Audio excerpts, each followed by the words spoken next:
Bienvenue à l'exposition La narration du quotidien, qui est ouverte donc jusqu'au 28 mars. C'est une exposition qui est en partenariat avec la collection de l'Art Brut, qui nous prête en fait une trentaine d'œuvres que vous pouvez voir sur le mur principal dans le cadre de sa biennale architecture, qu'on vous invite à aller voir à la collection de l'Art Brut et qui présente toute une collection de dessins, d'œuvres réalisées par des auteurs d'art brut. Alors, donc ce soir, juste pour reposer le cadre de la discussion sur le quotidien, c'est une notion en fait qui est assez floue, on voit tous assez bien ce que c'est, puisque c'est souvent lié à une routine, à quelque chose d'insignifiant, à une certaine monotonie, mais à la fois c'est un cadre assez rassurant, le quotidien, et c'est un repère sur lequel on s'appuie tous. Et ce soir, l'idée c'est de voir un peu le lien qu'il peut y avoir entre ce quotidien impalpable avec l'architecture. Est-ce que c'est une matière d'architecture? Est-ce que c'est un qualificatif de l'architecture? C'est d'explorer un peu ce thème-là. Alors il y a Pérec qui le définit comme le bruit de fond de nos vies, et c'est une définition qui nous paraît assez intéressante parce que voilà, c'est quelque chose qui est là mais qu'on a du mal à évaluer. Alors on a demandé en fait à 8 intervenants ou groupes d'intervenants de porter un regard sur ce thème-là. Donc ça correspond aux 8 alcôves qui sont autour de nous. C'est très divers. Il y a des auteurs d'art brut, des dessinatrices, des photographes, des géologues, des enfants, des étudiants de l'EPFL et des bureaux d'architectes, quelques bureaux d'architectes qui ont joué le jeu et répondu chacun à leur manière.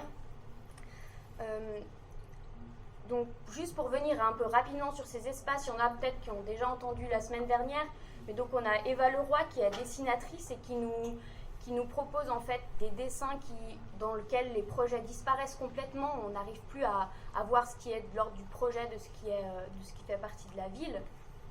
On a Ville en Tête, qui est l'association qui a accompagné les enfants de Renan pour, à travers leurs mots et leurs maquettes, expliquer ce qu'est leur quotidien et d'une certaine manière l'idéaliser comme on peut l'entendre sur les voix qui parlent autour de la maquette. Michael Blazer, qui est photographe et qui lui nous propose des scènes périurbaines où il nous met en avant en fait les choses un peu banales et insignifiantes à travers des vues de Suisse. Martinette Exro qui était là la semaine dernière pour nous parler de leur dessin à 4 mains. C'est le mur principal. Et là, leur thème de prédilection, c'est l'éloge de l'ordinaire, où elles dessinent en fait finalement des objets qu'on ne remarque pas et qui sont là tous les jours. Et puis l'alcôve de l'Épia, qui est aussi la personne qui était, Blaise Galland, qui était là la semaine dernière pour nous parler des cartes mentales, où les étudiants ont représenté leur parcours à travers la ville, en représentant ce qu'est le quotidien pour eux quand ils se déplacent dans ce cas-là à Genève. Laurent Matet, qui a réuni une collection de textes sur l'expérience du quotidien à travers des expériences urbaines.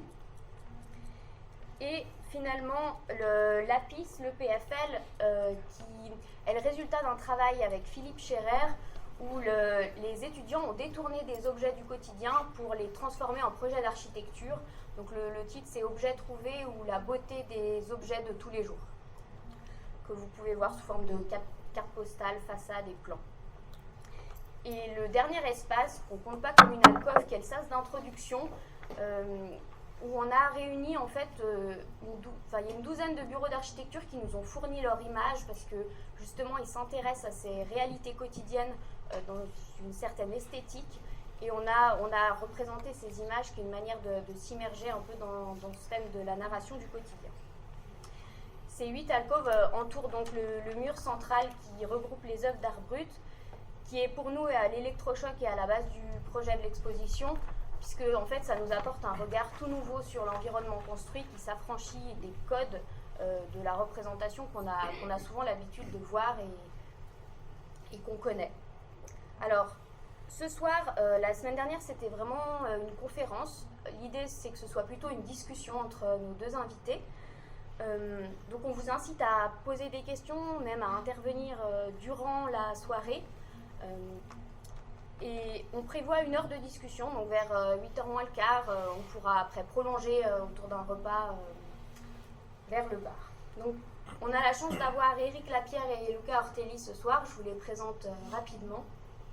Alors Luca Ortelli, architecte et professeur de projet et de théorie à l'EPFL, sûrement vous le connaissez pour la plupart. Dans le dernier numéro de la revue Matière, qui sera présenté d'ailleurs la semaine prochaine, il écrit donc le thème de Matière s'interroge sur un éventuel retour à la normalité. Et l'article s'intitule « Une architecture ancrée dans le quotidien, Kay Fisker et ses compagnons de route ». Et il explique que ceci développe en fait un langage architectural discret, significatif d'un quotidien assumé en tant que source d'expression. Donc ce thème de l'ordinaire, de banal, de la normalité est très présent dans ses réflexions et dans ses écrits. Et finalement, c'est dans ces réflexions, Luca Ortelli parle d'une architecture qui pourrait être une célébration du quotidien, et c'est sur cette base qu'on est intéressé à l'entendre ce soir. Et puis donc Éric Lapierre, qui est architecte à Paris, enseignant notamment à Marne-la-Vallée et invité à l'EPFL, à Mendrisio, dans d'autres écoles. Il développe un important travail théorique à travers des textes, comme Tradition et spontanéité, ou encore L'ordre de l'ordinaire, architecture sans qualité. Plus récemment, il est intervenu à la Cité de l'architecture et du patrimoine sur le thème du banal versus ordinaire. Et ce qui nous intéresse aussi, c'est qu'il est praticien, a réalisé un certain nombre de logements, notamment à Lyon, une résidence étudiante qui est en cours de construction, et donc de voir aussi comment ces théories peuvent en tout cas être retranscrites d'une certaine manière dans la pratique. Alors, je vais laisser la parole à Oscar. Alors excusez-moi, je faisais des bidouillages en même temps parce que j'avais oublié qu'en éteignant les lumières, j'éteignais le Wi-Fi et donc j'avais plus de possibilité de projeter sur le petit potenaire. Excusez-moi. Mais comme le disait Dia, peut-être juste avant de leur passer la parole, j'ai encore quelques petits mots de lancement. C'est vrai que on voit peut-être dans l'exposition et puis dans les textes que vous avez écrits ou dans tout ce qui a trait à la narration du quotidien, je dirais, il y a peut-être beaucoup de termes qui gravitent autour de cette notion-là, du quotidien, que ce soit, je sais pas, j'en prends quelques-uns, l'ordinaire, le courant, l'habituel, le régulier, le banal, le réglé, etc. Et cette richesse de mots, il y a peut-être besoin d'une clarification dans les termes, une définition, et peut-être que la discussion pourra nous aider à clarifier un certain nombre de choses. D'autant plus qu'ici, voilà, on parle d'architecture, alors le banal, l'ordinaire, le standard s'y rapporte directement. Le quotidien, c'est peut-être moins évident, moins direct, je dirais. Et puis, alors, Luca Ortelli, vous proposez dans le dernier article que vous avez écrit dans Matière, vous qualifiez l'architecture de Hendrik Tessenau d'une architecture quotidienne. Ça nous intéresse beaucoup parce que ça évoque plein de choses, mais en même temps, on se demande ce que ça veut dire jusqu'au bout. Et on a besoin peut-être d'un peu d'éclaircissement ou de... Enfin, la discussion est peut-être là pour ça. Et puis, c'est sûr que le quotidien nous semble être une matière intéressante et riche dans diverses pratiques, que ce soit, on le voit dans l'exposition, des pratiques artistiques, scientifiques ou des projets d'architecture. Il y a moins de projets d'architecture dans cette exposition, mais on sait que ça peut être une matière riche pour le projet. Et on a deux questions, disons, qui nous ont amenés à vous inviter tous les deux et à organiser cette discussion. La première, c'est comment on pourrait utiliser le quotidien, cette matière qui est dans le quotidien pour l'architecture et le projet d'architecture. Et c'est directement lié à votre texte, est-ce qu'il existe une architecture du quotidien ou une architecture quotidienne? Voilà. Est-ce que ça vous va si on vous passe la parole? Vous n'êtes pas obligé de répondre du tout à ces questions-là tout de suite. Je crois que vous avez d'autres choses à dire que vous avez préparées.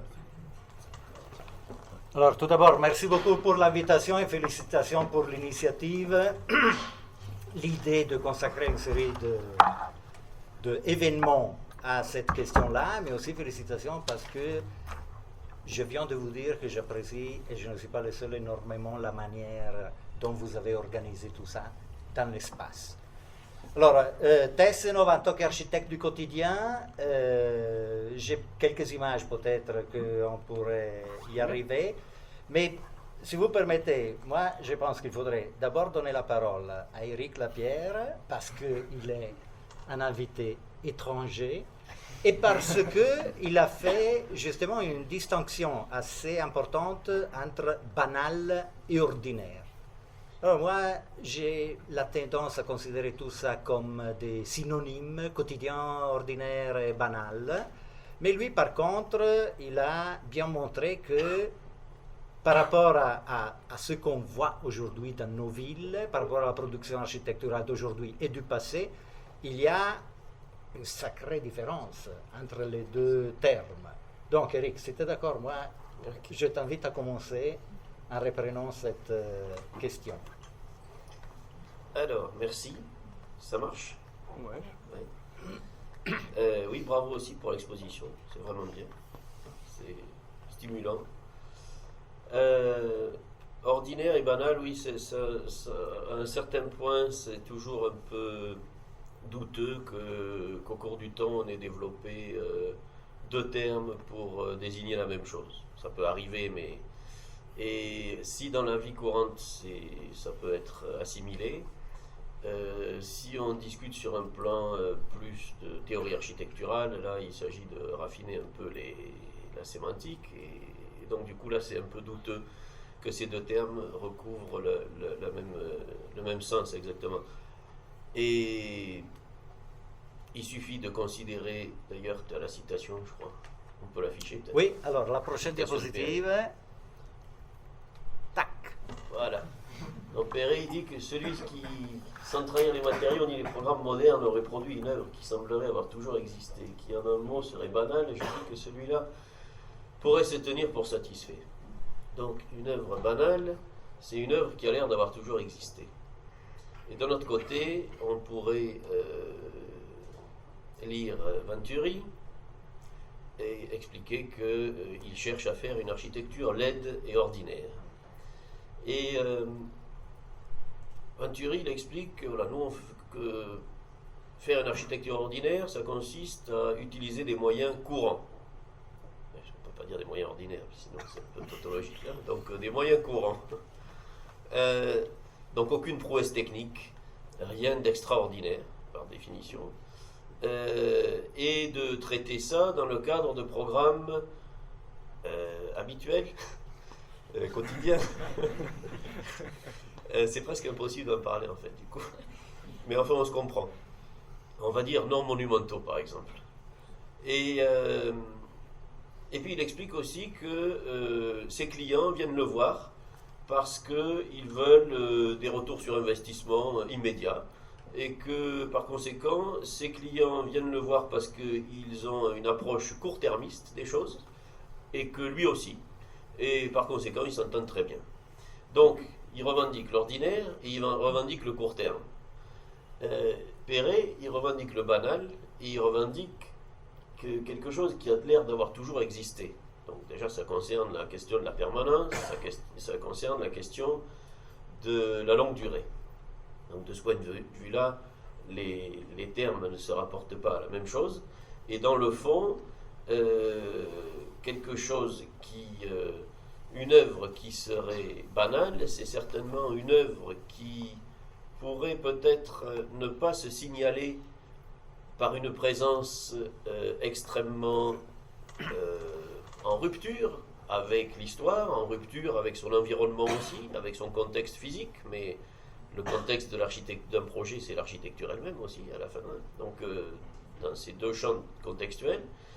Et une œuvre ordinaire, en revanche, c'est une œuvre qui va être simplement faite avec peu de moyens, d'une certaine manière, et à court terme. Donc quelque chose qui ne va pas forcément chercher à s'inscrire dans une longue durée, ni à s'inscrire spécialement, harmonieusement, dans un environnement. Et toutes les références de Venturi, et y compris ses productions, tendent à le montrer. Donc de ce point de vue-là, l'ordinaire, c'est peut-être quelque chose qui qui présentent un certain niveau d'incohérence, en fait. Des bâtiments dans lesquels les choses ne sont pas toutes coordonnées, dans lesquels le tout et la partie, d'une certaine manière, ne sont pas complètement institués en tant que système. Et en revanche, un bâtiment banal, c'est peut-être un bâtiment qui ne se fait pas remarquer a priori, comme ça, au premier regard, mais qui acquiert un niveau de cohérence interne extrêmement fort, qui est dans le fond ce qu'on attend certainement d'un projet d'architecture savante. Donc l'ordinaire, il serait dans le champ de l'architecture non savante, et le banal serait une manière de faire une architecture, on va dire, discrète, par exemple, mais qui néanmoins aurait une intensité savante. Puisque toute la question, c'est quand même celle-là, tu en parles aussi dans ton article, parce que Kay-Fisker, c'est l'histoire aussi d'un échec, parce que s'il avait réussi à être anonyme, on n'en parlerait pas ce soir. Et évidemment que Kay-Fisker, comme tout architecte, à la fin, il fait un bâtiment extraordinaire. Extraordinairement ordinaire, même, on pourrait dire, mais en l'occurrence plutôt extrêmement banal, à la suite de ce que j'ai dit. Mais il y a toujours cette sorte de tension, d'une certaine manière, quand on aborde ces questions, de savoir comment l'architecture peut s'instituer en tant que culture commune et par conséquent ne pas devenir simplement la petite affaire privée de son auteur, mais en même temps, on attend de l'architecture aussi qu'elle ait une ambition culturelle et de représentation, y compris de représentation de la non-représentation. On peut revendiquer, comme Kay-Fisker, d'être un architecte anonyme, mais c'est déjà une posture artistique très radicale, en fait, et artistique. Et on ne peut pas échapper à ça, je crois. Donc ça, c'est peut-être une tension interne qu'il y a dans ces débats. Alors, par rapport à ça, moi, j'aimerais souligner 2-3 aspects problématiques. Alors, tu as parfaitement raison quand tu dis c'est paradoxal de discuter d'un architecte qui théorisait un besoin radical d'anonymat dans l'œuvre architecturale. Tu as fait une distinction qui est incontournable entre architecture savante et architecture non savante. Il est clair, il doit être clair à tout le monde qu'on n'est pas ici en train de discuter de l'architecture vernaculaire, que l'on peut qualifier de quotidienne, courante, ordinaire, banale, tout ça. Mais là, on est en dehors d'une recherche d'esthétisation qui est par contre le centre de ce qu'on discute aujourd'hui. On regarde l'ordinaire, le banal, le quotidien, mais on ne se limite pas à le reproduire dans le même cadre culturel qui explique la dimension presque ahistorique de l'architecture traditionnelle. Non, là, on est en train de construire un système esthétique qui est centré sur le banal. L'autre question, c'est que je m'interroge toujours parce que je ne suis pas capable d'identifier le moment historique précis dans lequel la signification du mot banal, ordinaire, acquiert une connotation péjorative. Parce qu'aujourd'hui, dans la langue de tous les jours, on dit banal, et sans aucune hésitation. Banal, c'est un terme péjoratif. Ordinaire, également, quotidien, un peu moins, mais je veux dire, moi j'aimerais comprendre pourquoi, et ça c'est un problème de société, c'est un problème culturel et peut-être même politique, j'aimerais savoir pourquoi le banal est toujours considéré d'un point de vue péjoratif ou négatif. Il faut savoir que, d'un point de vue étymologique, banal signifie qui appartient à tout le monde. Donc c'est un terme très noble qui devrait enthousiasmer tout le monde. Bien, l'étymologie la plus profonde remonte au droit du Moyen-Âge, mais pendant les siècles, banal est devenu un terme qui qualifie ce qui appartient à tout le monde. Donc une belle chose. Pour répondre à la question justement provocatrice de Eric, qui dit, mais pour finir, il faudrait même pas parler de Kay-Fisker. Alors, le plus haut degré de cohérence par rapport à la recherche de l'ordinaire, y compris l'annulation de l'autorialité de l'architecte, par rapport à ce que je connais, c'est ça. Vous connaissez ça? Bon, il est à la légende. Peut-être on ne la lit pas très bien. Mais ça, c'est le héros de l'architecture moderne, radicale suisse. Hans Schmidt, qui est vraiment, avec Hannes Meyer, le grand protagoniste révolutionnaire de la modernité, qui n'hésitera pas à quitter Bâle et la Suisse pour se rendre en Union soviétique, pour travailler à la construction du nouveau monde, à la construction duquel Staline avait appelé l'intelligence européenne, et rentre à Bâle après l'expérience soviétique et fait des projets de ce type. Voilà, ça c'est un projet, voilà, ça c'est la réalisation. Peut-être que vous avez même eu l'occasion de passer devant ces maisons sans même tourner la tête, parce que ça c'est vraiment des maisons banales. Et moi je ne sais pas si ça c'est le modèle à suivre, il faut pour arriver là une force morale hors du commun, mais pour reprendre un peu ce que disait Éric Lapierre, alors ça c'est vraiment la cohérence maximale. Une architecture qui n'inspire même pas d'appartenir à l'architecture savante. C'est vraiment le degré zéro de l'architecture, on pourrait dire. Mais Lee a dit, vous avez décrit les ouvrages qui sont affichés au mur, il n'y a pas tellement d'architecture. Mais pourquoi? Parce qu'en réalité c'est difficile de produire une architecture banale. Encore une fois, il a raison quand il dit Kai Fisker, qui revendique sa banalité, il n'arrive pas à se positionner dans un espace qui est pour finir artistique, architectural, qui appartient à l'architecture savante. La différence fondamentale entre l'architecture et la peinture, par exemple, c'est que la peinture peut esthétiser la quotidienneté. Et il y a des peintres, si vous permettez, juste pour avoir des images devant les yeux, voilà, Mario Sironi avec la représentation de la périphérie milanaise au début du XXe siècle, il rentre parfaitement dans cette capacité de construire une dimension esthétique autour de quelque chose que les habitants de Milan à l'époque ne regardaient même pas. L'autre incontournable, c'est Edward Hopper. Et on peut même arriver jusqu'à la pop art.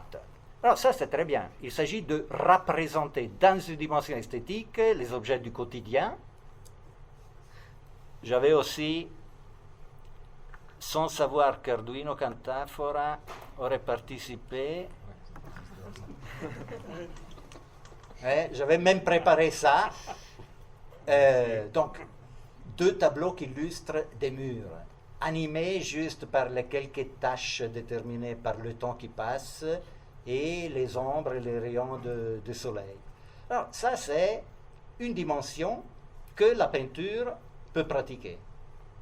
La photo, également.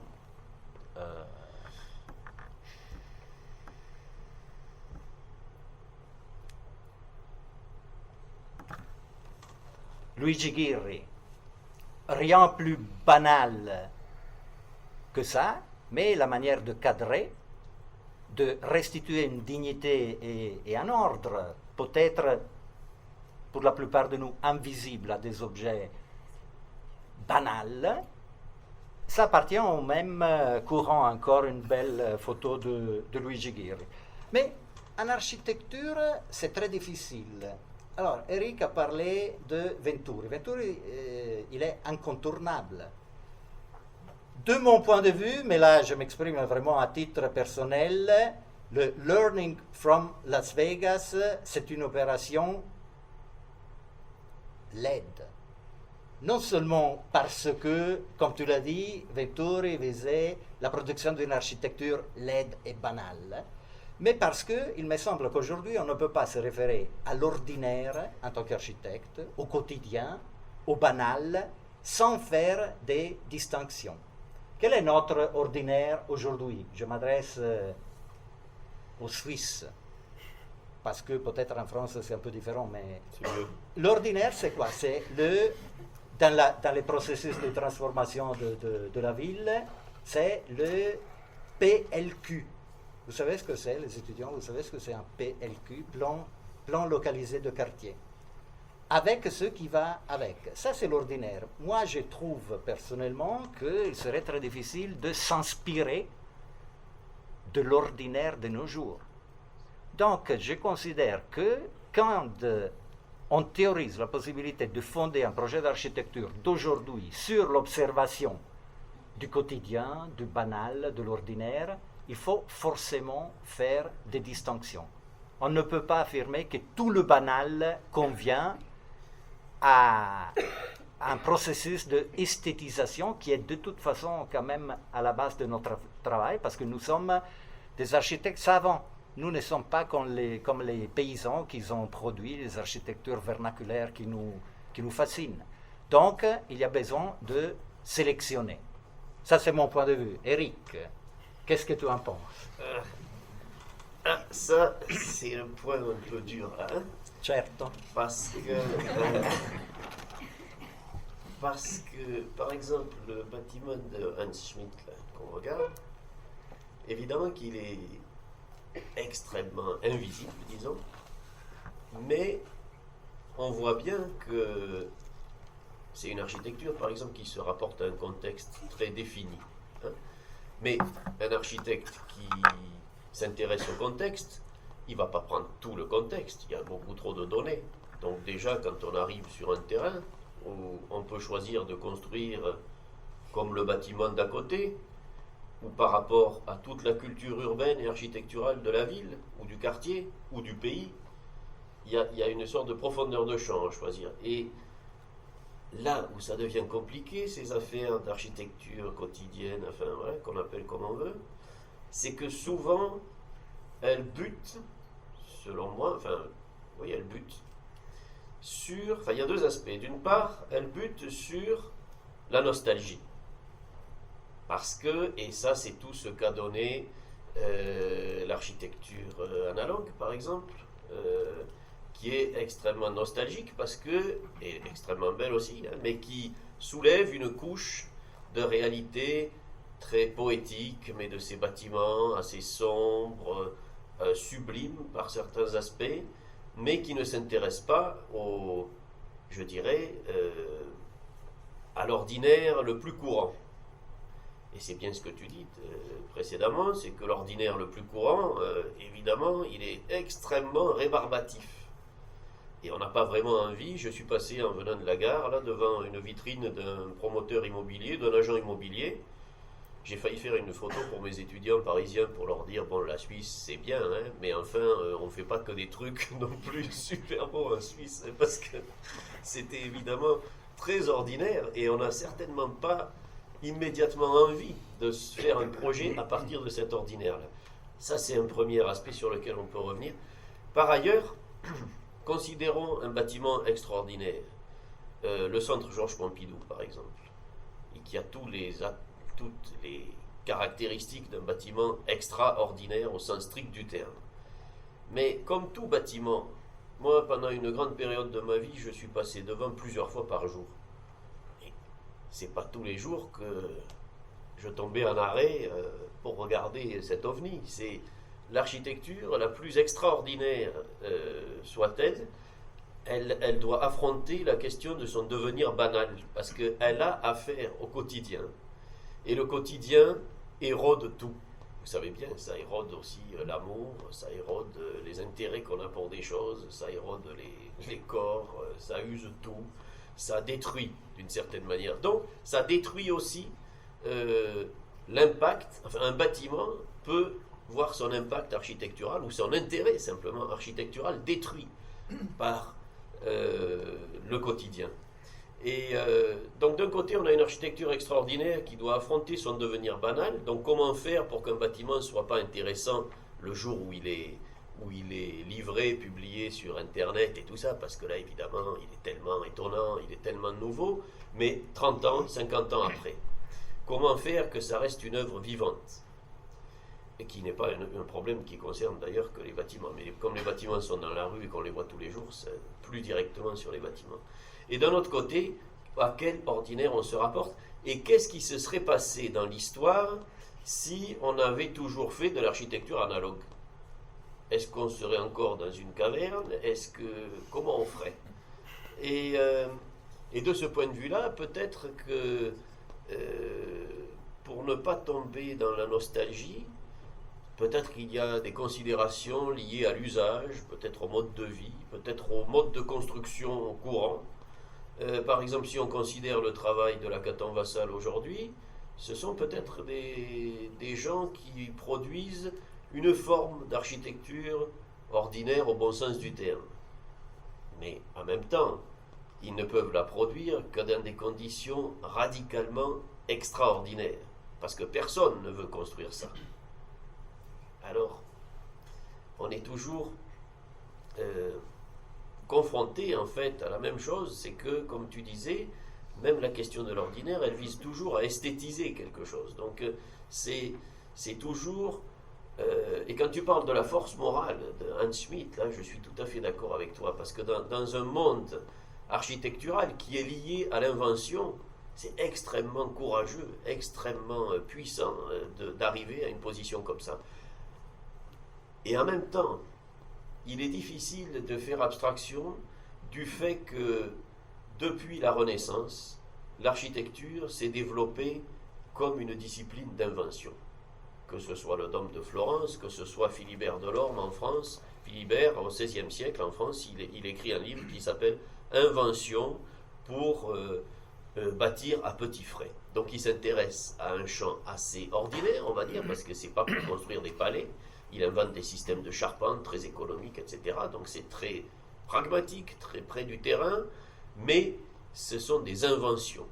Et l'architecture, elle est liée aussi à l'invention. Donc comment on peut faire pour engager l'invention, ne pas se satisfaire de la nostalgie, parce que le problème c'est que c'est une discipline si historique, si ancienne, et quand on est architecte, on est censé en être si amoureux, que déjà de reproduire un beau bâtiment ou un beau détail de quelque chose qu'on aime, c'est déjà fantastique. Hein. Mais dans une perspective historique, comment on fait pour continuer à écrire l'histoire dans ces conditions? Alors, tu poses une série de questions fondamentales. Moi, je pense que l'intérêt vers la dimension ordinaire, quotidienne, banale de l'architecture, démontrée par la présence d'un public assez nourri ici, n'a aucune prétention de remplacer une architecture d'invention. Mais c'est quand même significatif de remarquer que une manifestation de ce type il y a 10 ans aurait attiré une dizaine de personnes. Et aujourd'hui, je constate, chez les étudiants, il y a une curiosité, un intérêt. Mais donc, si on pourrait éventuellement un jour affirmer qu'il y a une théorie de l'architecture du quotidien, il s'agirait d'une théorie mineure, secondaire, presque. En ce qui me concerne, ça ne devrait pas devenir la seule et unique ligne de conduite. Après, tu as dit quelque chose qui est également fondamental, le quotidien érode tout, y compris le fait que les bâtiments les plus extraordinaires, érodés par le quotidien, disparaissent. Tu avais l'exemple du Centre Pompidou. À travers ton expérience, il se banalise, mais le Pompidou ne répond pas à la question posée par Perret. Il ne semblera jamais avoir toujours existé. Et ça, c'est lié à un autre aspect que tu as soulevé, donc le rapport avec le contexte. Alors ça, c'est peut-être une piste assez pragmatique et facile à suivre pour l'architecte qui voudrait introduire une dimension quotidienne dans son agir. Je me réfère au contexte et tu l'as dit toi-même, je veux dire, en sélection, on ne peut pas se référer au contexte. Le contexte, à n'importe quelle échelle, est un phénomène trop vaste. Et donc là, je pense qu'on est d'accord, il faut sélectionner. Il faut l'inventer en fait. Aussi. Et il faut l'inventer. Là, derrière moi, vous voyez un autre projet de Hans Schmidt. C'est lequel? C'est la maison de droite, de gauche ou au centre? On ne sait pas. Donc là, c'est vraiment très contextuel et très banal. Une autre piste, vu que Oscar m'a interrogé au début sur la question du rapport de l'architecture de Tessenov au quotidien, alors moi j'ai choisi un passage d'un livre de Tessenov.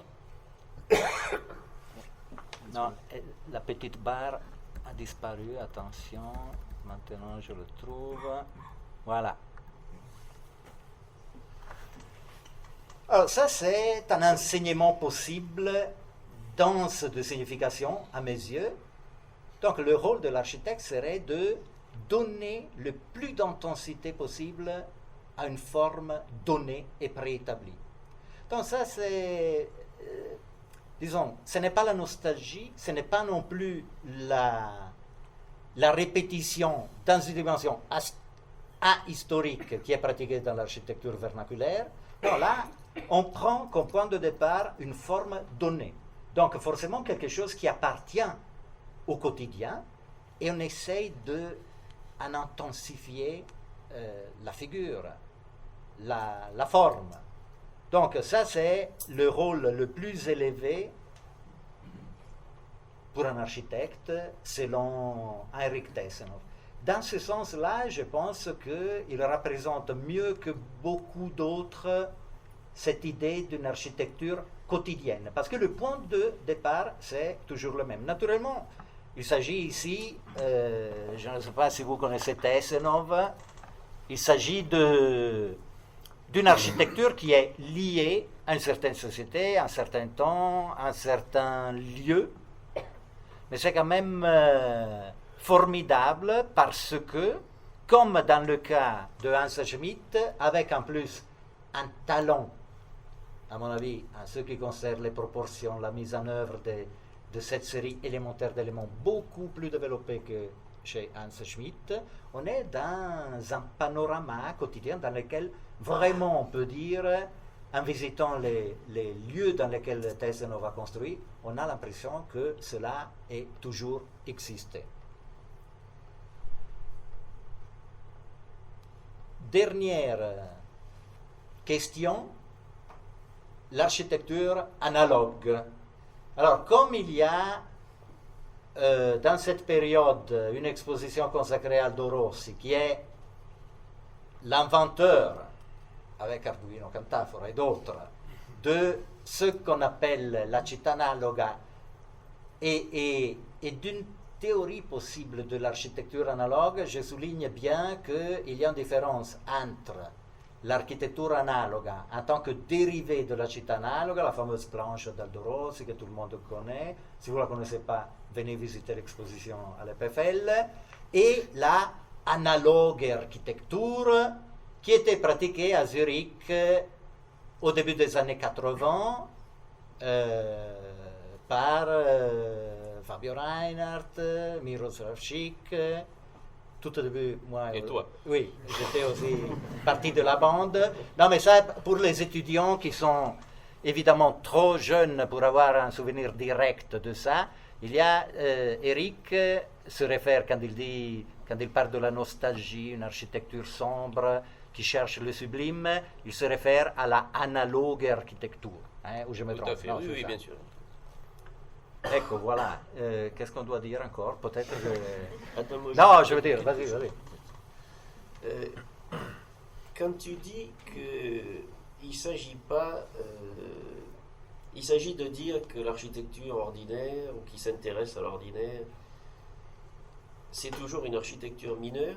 Je pense qu'aujourd'hui, on pourrait considérer comme hypothèse que historiquement, l'architecture savante s'est développée à travers, dans le fond, un nombre très limité de bâtiments qui s'adressaient à des happy few, c'est-à-dire des palais, des églises, ce que vous avez dans un livre d'histoire de l'architecture.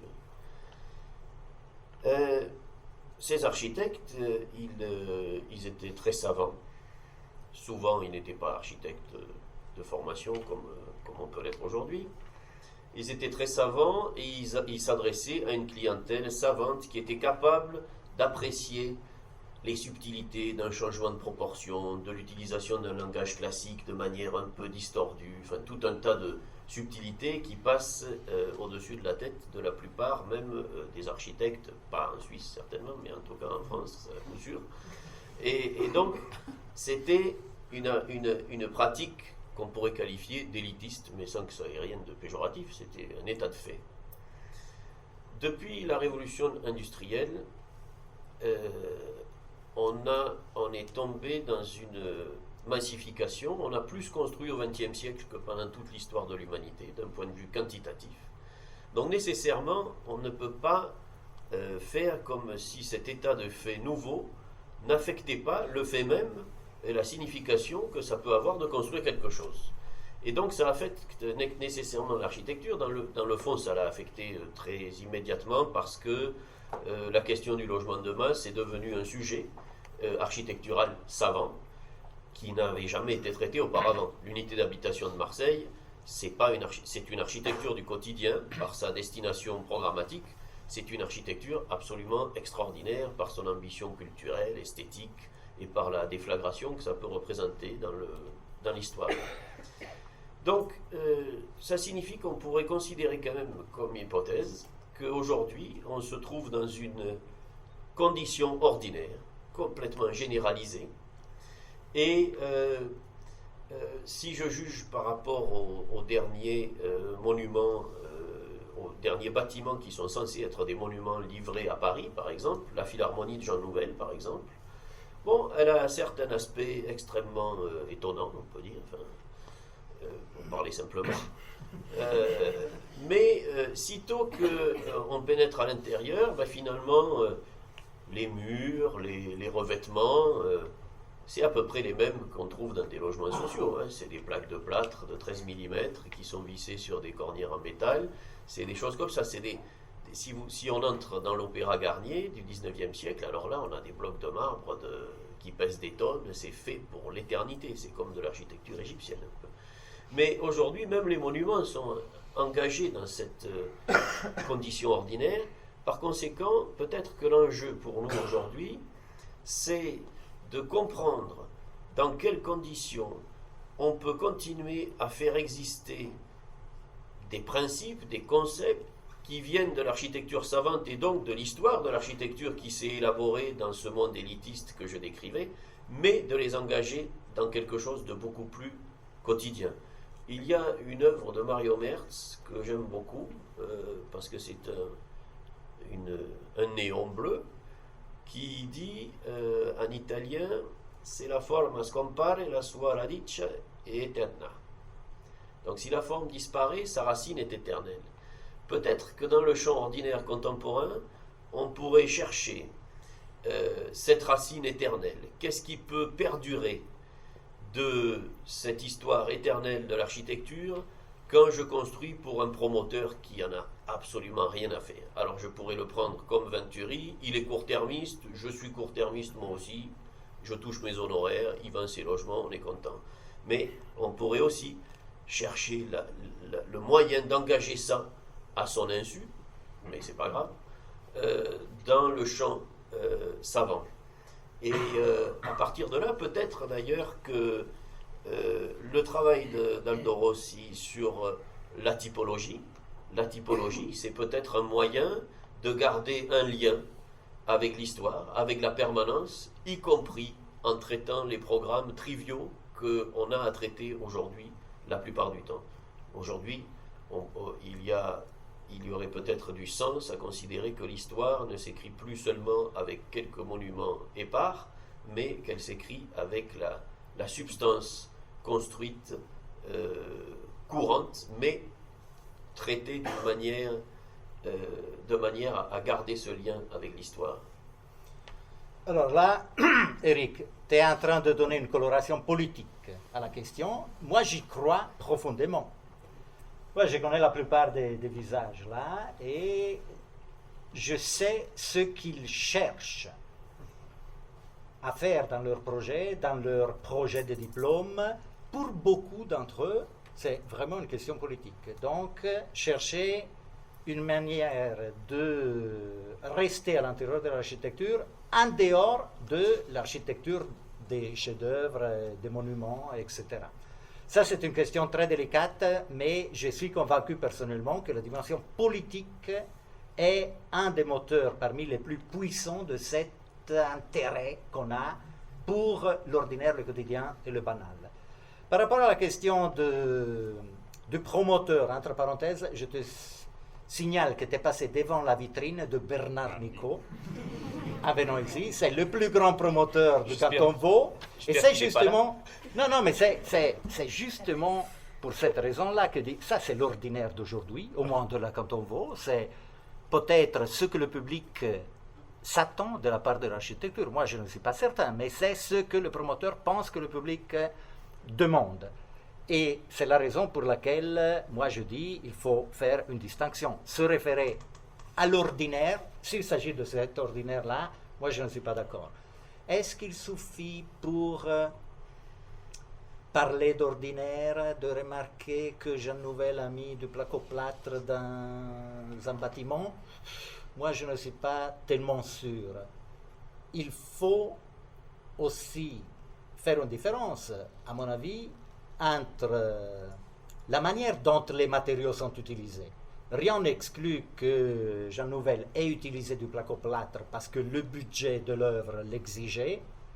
Et si c'est par contre un choix délibéré pour dire « moi je ne suis pas comme Charles Garnier à l'opéra, moi je fais des choses avec... » Moi je trouve dans la logique de Jean Nouvel une contradiction flagrante et qui m'énerve encore plus que s'il avait utilisé du marbre. Mais ça, encore une fois, ça ne concerne que moi. Donc il faut faire attention parce que maintenant, il y a dans le monde de l'architecture un phénomène de strabisme phénoménal, je pense. D'un côté, vraiment, quand on parle d'architecture, en dehors de la cercle de connaisseurs que nous sommes, l'architecture d'aujourd'hui est véhiculée par la production des star architects. C'est ça. Je veux dire, dans l'imaginaire collectif, c'est ça. L'homme de la rue, si cet homme de la rue existe, pense que l'architecture, aujourd'hui, ne se produit qu'à partir de la volonté de construire l'extraordinaire, une dimension de rêve, et surtout qui n'a rien à faire avec notre quotidien. Et de l'autre côté, il y a, au moins chez les jeunes générations, une prise de distance qui est, à mon avis, très souvent véhiculée justement par cet intérêt que vous démontrez, que vous portez à une dimension autre que celle qui est véhiculée par les pages web les plus à la mode et par les revues en papier glacé. Donc, y a-t-il, Eric, une dimension politique ou pas dans cette inquiétude, dans ces interrogations qui sont en train de se développer autour d'une architecture qui aurait ses sources dans le quotidien?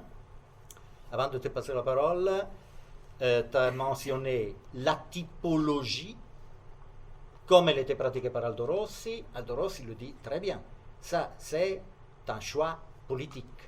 Donc, construire un projet à partir d'un choix typologique, et ça c'est quelque chose qu'il écrit en 1974-76, correspond à un choix politique. C'était à l'époque une véritable déflagration parce que justement, ça n'avait rien à faire avec la créativité de l'architecte. Non, non, c'est le type qui détermine la forme du bâtiment et ce choix est un choix politique. Oui, il y a un sens politique comme il y en avait dans l'architecture moderne, qui avait une implication sociale et pas seulement formelle.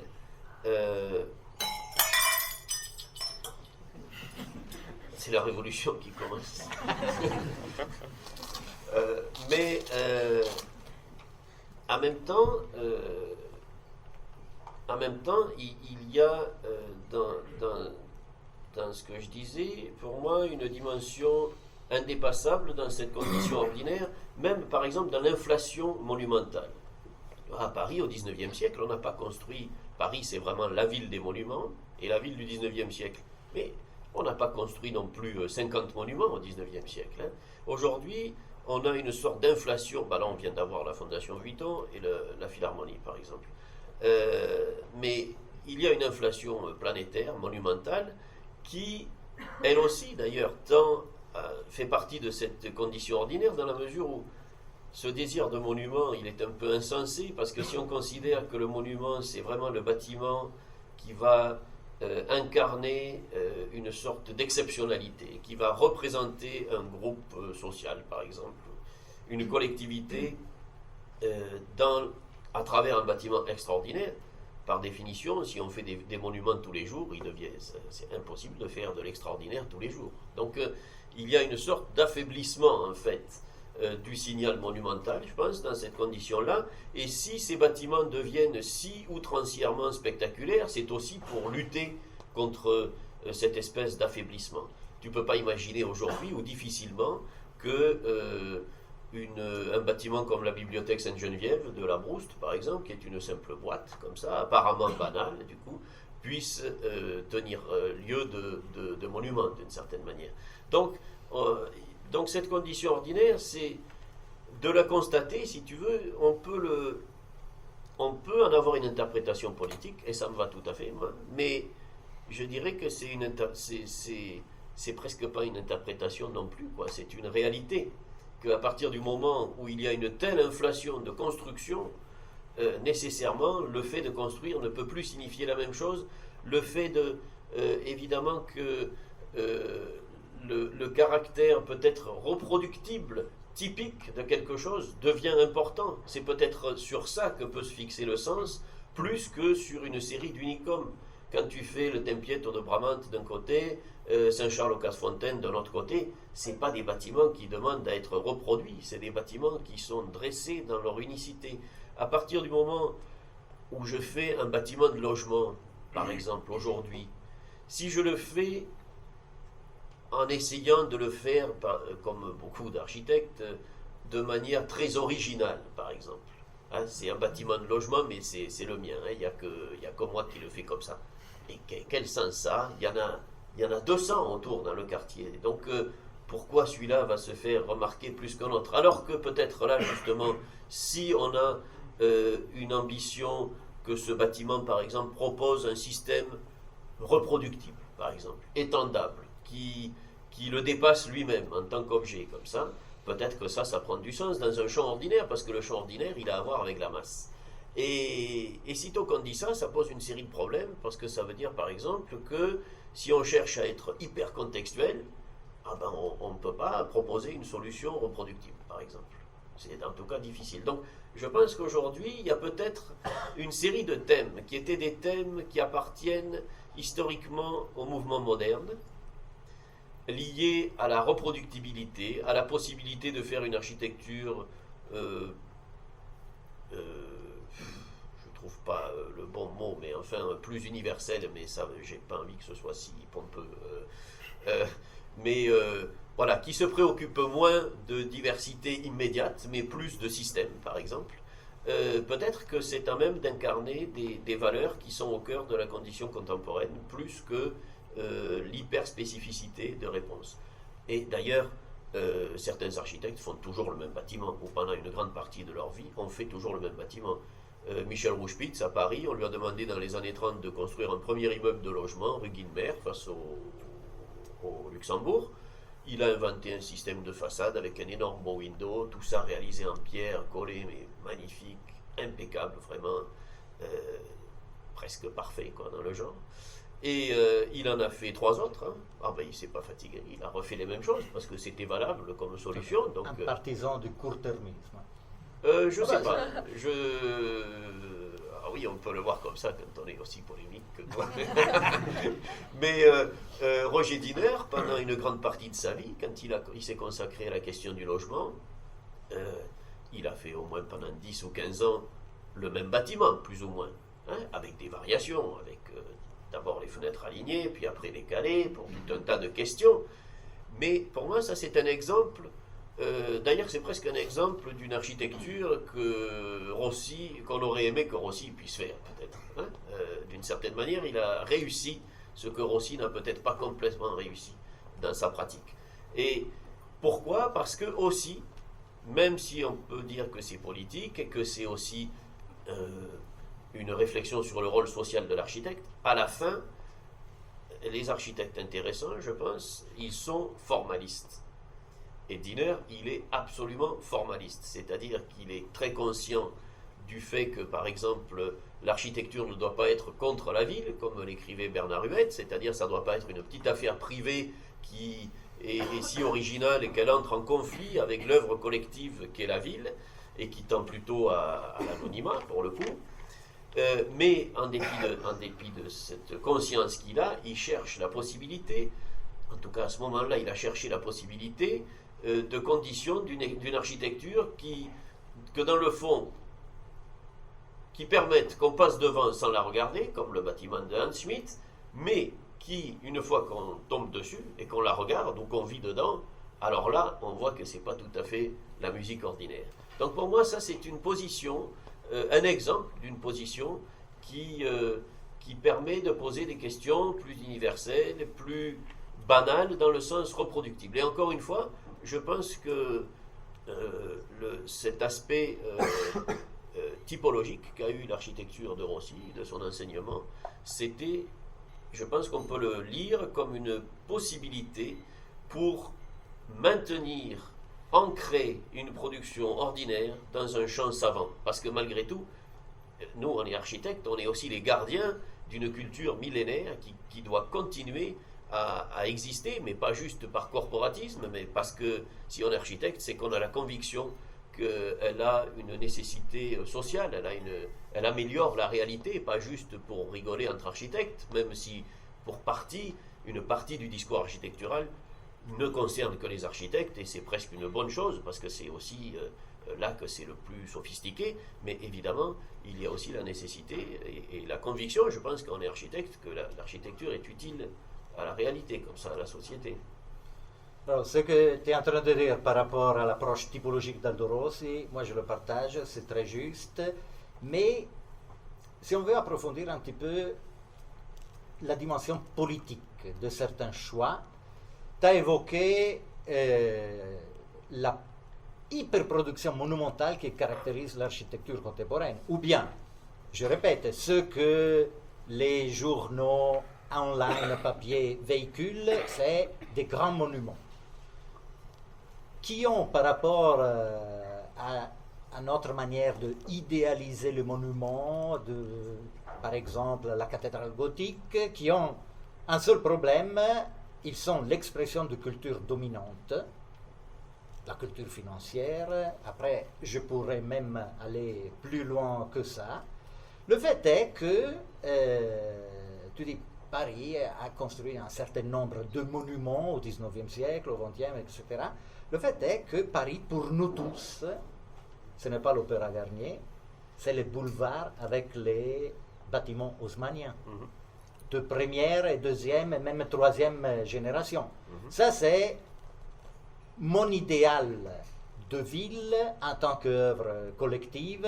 Et moi, je me demande comment les architectes, c'était quand même pour la plupart des architectes qui construisaient ces bâtiments, étaient capables d'accepter une règle qui n'était pas écrite. Oui, il y avait des règlements qui imposaient le gabarit, etc. Mais c'est une espèce de miracle. Et si je parle des immeubles haussmanniens, je le fais parce que l'élément qui est directement lié à tout ce qu'on est en train de discuter ce soir, c'est ce que j'appelle le caractère urbain. Chaque ville a son propre caractère, même si à partir d'une certaine période, toutes les villes européennes ont connu les mêmes moteurs de développement, la même force de transformation. Paris n'a rien à faire avec Barcelone, ni avec Lisbonne, Milano, je ne sais pas. Alors, ça, c'est la question. Au-delà du contenu politique que la recherche de l'ordinaire peut avoir pour moi, et peut-être d'autres, il y a la question fondamentale de ne pas trahir le caractère urbain. Je ne sais pas si en France, le débat sur les biens communs est développé comme en Italie. En Italie, il y a eu un référendum il y a 3-4 ans sur l'eau. Est-ce que l'eau peut être privatisée, oui ou non? Non, l'eau est un bien commun. À partir de là, il y a une quantité de livres que vous ne pouvez même pas imaginer sur la notion de bien commun. En Angleterre, on en parle aussi de commons. Alors, et la notion de bien commun est en train de s'élargir. Moi, j'aimerais bien trouver la force de construire un échafaudage théorique qui permettrait de faire reconnaître que le caractère urbain est un bien commun et qu'on n'a pas le droit de le trahir ni de le vendre à l'acheteur le plus riche. Et c'est la raison la plus large pour laquelle tout ce qu'on est en train de discuter attire tellement les jeunes générations. Et qu'est-ce que vous dites, jeune génération?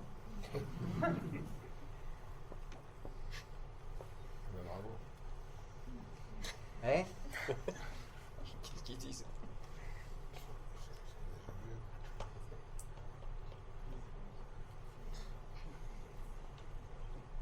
Quand vous avez parlé de monuments avant par rapport à l'opéra Garnier par exemple, est-ce qu'à l'époque il y avait déjà une volonté dès le départ de faire un monument, ou est-ce que c'est nous qui le considérons comme un monument maintenant? Par rapport à ce, j'ai l'impression que les bâtiments que vous avez cités comme monumentaux maintenant, c'est une volonté dès le départ. C'est pas quelque chose qui est acquis, qui va devenir ça. Spontanément monumental. Oui, ce que vous dites, ça parle de ce que dit Kahn aussi, que la monumentalité ne se décrète pas. C'est vrai, parfois on fait des bâtiments pour qu'ils soient monumentaux, puis ça ne marche pas. Vous voyez, parmi les grands projets de Mitterrand dans les années 80 à Paris, certains ont acquis un vrai statut de monument, comme l'Arche de la Défense par exemple. D'autres, comme l'Opéra Bastille, certainement pas. On pourrait mesurer ça, par exemple, si on connaissait le nombre de cartes postales qu'un touriste visitant Paris envoie de tel ou tel bâtiment. Il ne doit pas y en avoir beaucoup qui disent « Regarde, je suis place de la Bastille devant ce bâtiment génial que tu rêves de voir. » Non, ça, et nous, en tant que Parisiens, ça, on ne se reconnaît pas là-dedans. Donc, ça ne se décrète pas. Mais, en l'occurrence, l'Opéra Garnier, ça a été fait vraiment comme un monument. Absolument. Et c'est vraiment le monument de la bourgeoisie parisienne qui était tellement puissante à ce moment-là, tellement riche, et qui a fait la révolution 50 ans avant, et qui, là, définitivement, assoit son projet politique, social, à travers l'œuvre d'Haussmann, et notamment l'Opéra Garnier. C'était quand même placé de manière hyper monumentale dans le réseau routier. C'était dur de le rater. C'était Charles Garnier, c'était quand même à l'époque la star, et c'était quand même le plus grand théâtre de la plus grande ville, la plus glorieuse, la plus riche, la plus intellectuellement admirée du monde. Donc il y avait une conscience certaine de la part de l'architecte. Oui, mais tu vois, par rapport à l'inflation monumentale,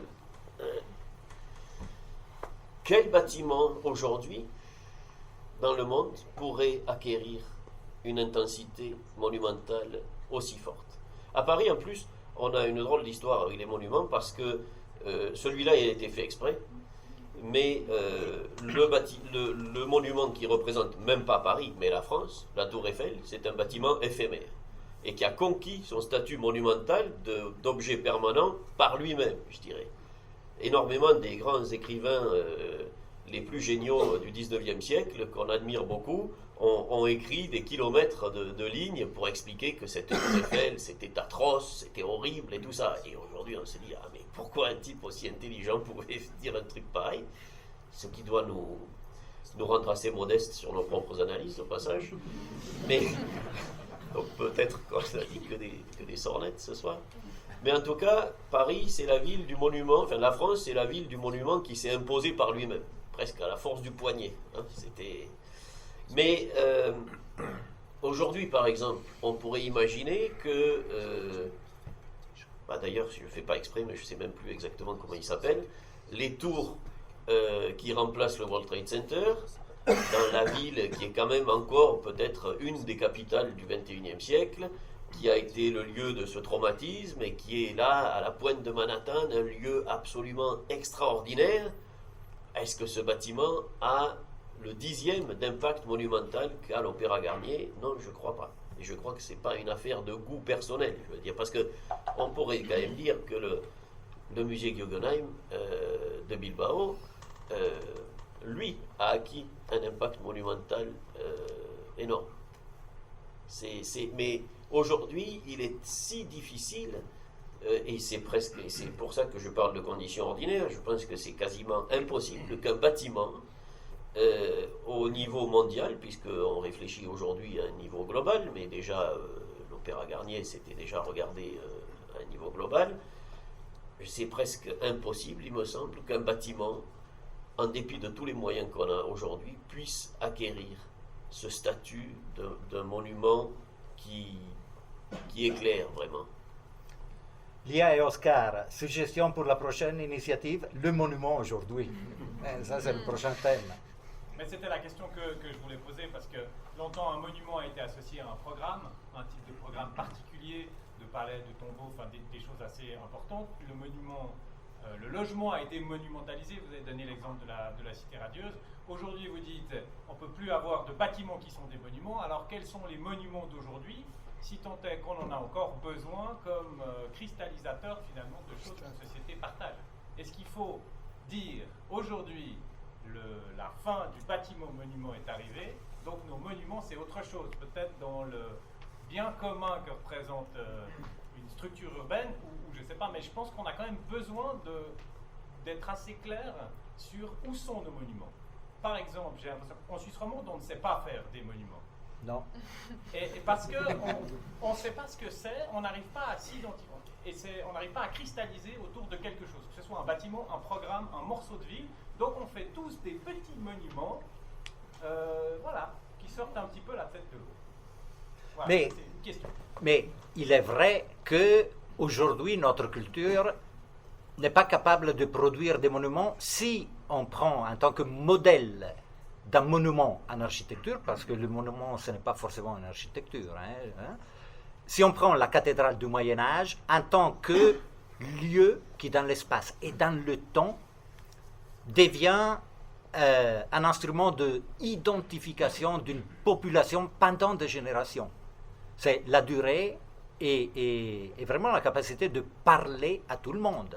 Ceci tuera cela parce que la cathédrale parlait à tout le monde. Donc ça c'est l'exemple, mais il y en a peut-être d'autres. Aujourd'hui, comme, c'est mon point de vue, la production monumentale des architectes aujourd'hui est limitée à véhiculer les valeurs d'une culture dominante qui n'est pas forcément la mienne, il me semble difficile aussi de pouvoir imaginer qu'une ville adhère à la construction d'un bâtiment collectif en tant que monument. Les bâtiments monumentaux d'aujourd'hui sont un peu parachutés. Dans la plupart des cas, moi je me réfère à ce que j'ai lu dans les livres de Jacques Lecan. C'est le maître de cérémonie par rapport à ça. Sauf sa dernière conférence lundi. Lui, lundi, il a exprimé un point de vue un peu différent par rapport à cette production-là. Il est vrai que on a fait référence à l'architecture moderne. L'architecture moderne, dans les livres d'histoire de l'architecture, c'est le Bauhaus, la Villa Tugendhat, le pavillon de Barcelone, je ne sais pas quoi. Manfredo Tafuri, au début des années 80, a dit « Mais si on veut vraiment comprendre qu'est-ce que c'est la modernité, il faudrait plutôt regarder les quartiers d'habitation de Francfort de Ernst May que le Bauhaus. » Alors ça, c'était, quand il l'a dit, une affirmation révolutionnaire. Aujourd'hui, moi, je pense que l'histoire de l'architecture moderne, comme elle est racontée dans les livres que nous avons lus, est une histoire, je ne veux pas dire fausse, mais très partielle. S'il y a une chose qui réunit dans toutes les diversités stylistiques, linguistiques, idéologiques et politiques même, tous les protagonistes de l'architecture moderne, c'est l'idée de pouvoir et de devoir contribuer de manière importante à l'amélioration des conditions de vie des gens. Donc là, je n'ai pas pas de doute, les vrais monuments de la modernité, ce n'est pas ceux qu'on trouve dans les livres d'histoire, c'est les grands quartiers d'habitation.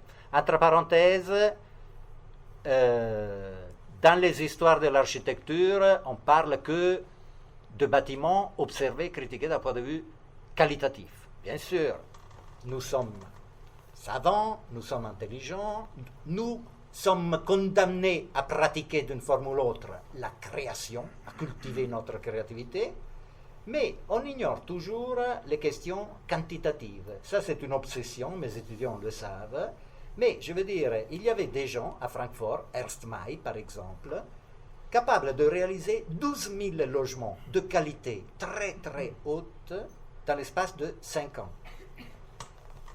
Dans une période qui a traversé le crack de la bourse de New York, à la sortie de la Première Guerre mondiale, avec toutes les difficultés que connaissait la République de Weimar. Donc, ça c'est, oui, entre parenthèses, mais je veux dire, il y a une autre manière de regarder les choses, et je pense que le moment est venu de ouvrir nos yeux sur des phénomènes qui sont considérés, ou qui ont toujours été considérés un peu secondaires et latéraux. Donc, le vrai monument, naturellement, dans une vision qui n'a rien à faire avec le 19e siècle, le vrai monument de la modernité, c'est les bâtiments d'habitation. Y compris les unités d'habitation de Le Corbusier, qui arrivent un peu plus tard, mais je veux dire, c'est ça.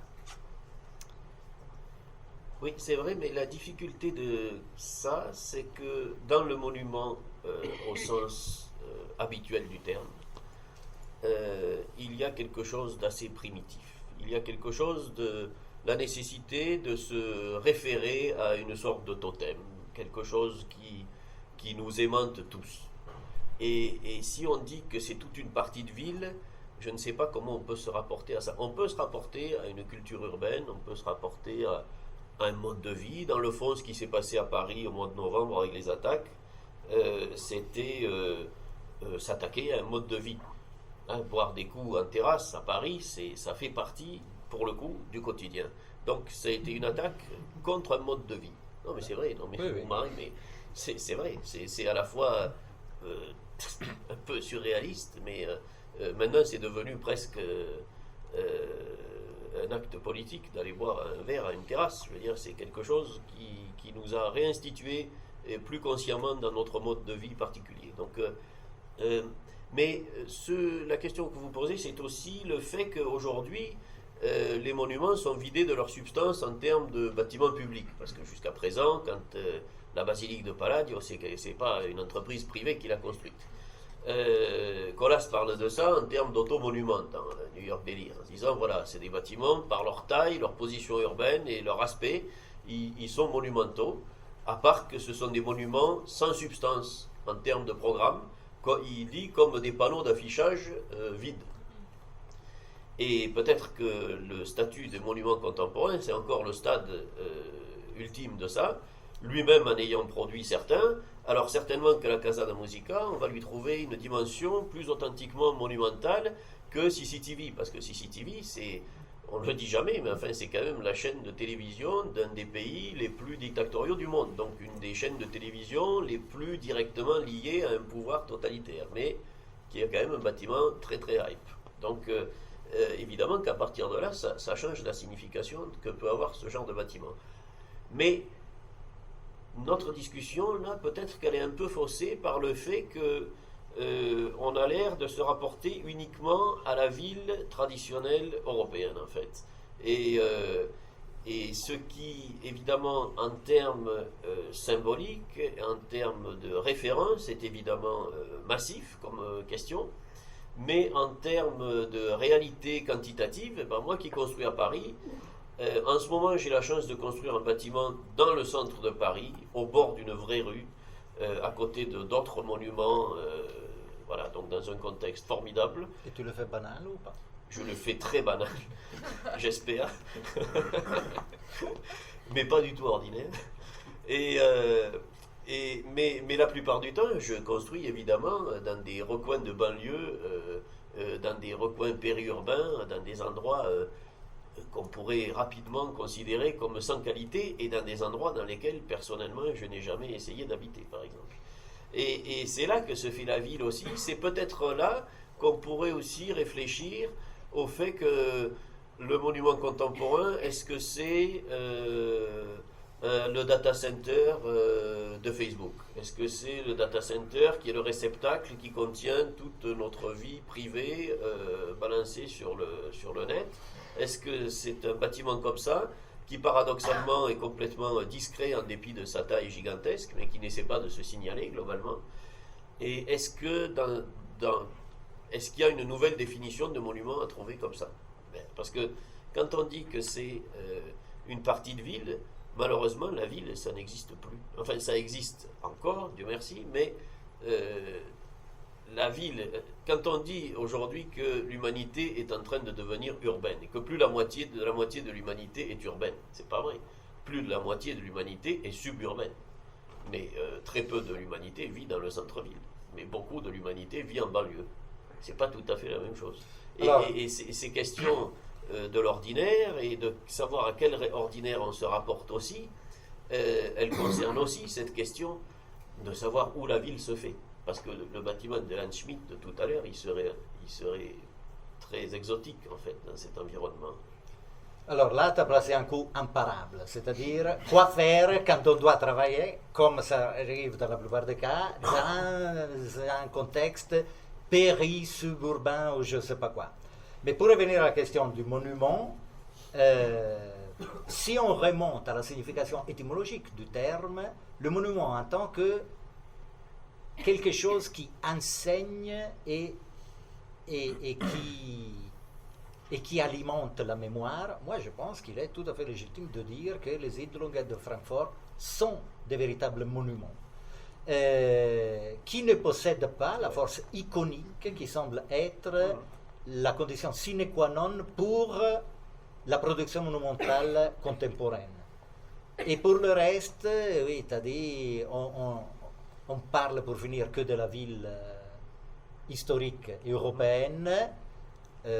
C'est d'ailleurs le seul sujet sur lequel je me considère autorisé à exprimer quelques opinions, mais c'est vrai qu'il y a d'autres problèmes.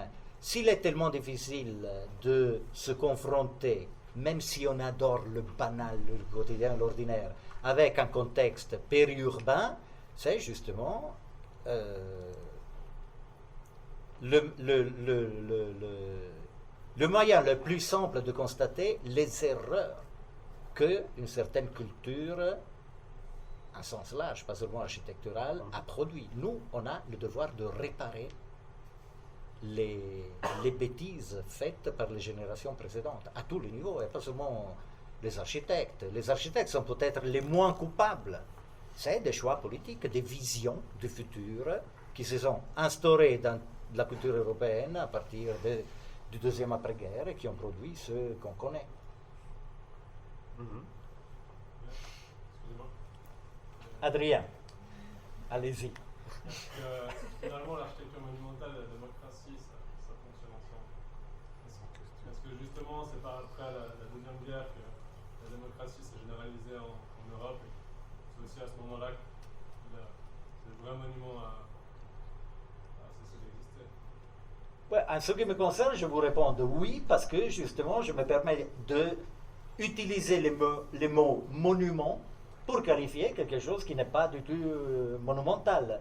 Mais donc, je me détache de la définition courante qu'on utilise en architecture pour dire à une nouvelle culture qui est générée par les désastres de la Deuxième Guerre mondiale, mais aussi par l'affirmation de la démocratie, correspond une idée de monument qui est forcément différente par rapport à ce qu'on a connu précédemment.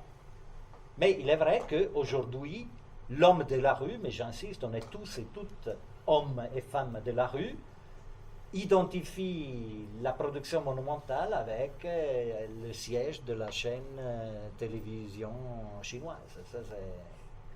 Donc c'est un contenu iconique qui est aujourd'hui incontournable. C'est un chapitre, un domaine de l'architecture qui m'exalte franchement pas du tout. Mais ça, c'est encore une fois personnel. Mais le monument, c'est quelque chose qui change selon les époques. Ça, c'est vrai. Et peut-être que la démocratie exige un monument différent du temple grec, de la cathédrale du Moyen-Âge et aussi du théâtre Charles Garnier, du théâtre de l'opéra. Vous parlez de culture, de population et tout ça, mais il y a aussi le rôle de l'éducation au final, que ce soit au sein d'une école d'architecture, mais aussi au sein des populations. C'est quand même les populations au final qui vont finir par définir quel est le monument de telle et telle société ou de telle et telle époque. Donc, quelle est votre position par rapport à ça, à l'éducation des non-architectes et à l'éducation des architectes? J'ai l'impression aussi des fois pendant nos études, on est souvent confronté à des grandes stars, à des grandes choses, où on doit se démarquer. Et après, peut-être qu'on garde ce pli quand on doit faire des logements où on se dit il faut qu'on se démarque, il faut qu'en tant qu'architecte on le reconnaisse. Très juste. Oui, mais personnellement, je ne me considère pas coupable.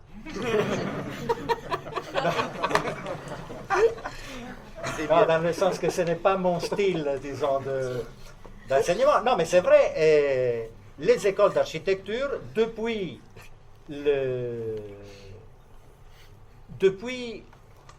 l'école de Beaux-Arts, prétendent enseigner l'architecture à partir des grands monuments. Donc, les bâtiments haussmanniens, j'en ai discuté la semaine passée avec Monique Leb, il n'y avait pas des cours de logement à l'école de Beaux-Arts. Non, à l'école de Beaux-Arts, on faisait la restitution monumentale, les programmes, les projets proposés, c'était des choses pharaoniques. Les architectes qui ont réalisé le Paris haussmannien sont des architectes qui se sont formés par rapport à ça sur le champ de bataille. En faisant, ils ont appris. Mais vous voyez, même à l'intérieur de notre école, à l'EPFL, c'est une petite anecdote stupide, mais je le raconte quand même. Il y a une dizaine d'années, un journaliste m'a contacté parce qu'il y avait une polémique par rapport à un bâtiment de logement réalisé pas loin de Renan, je ne sais pas. Il voulait connaître mon opinion, mais moi je ne connaissais pas le bâtiment. Je dis, bah.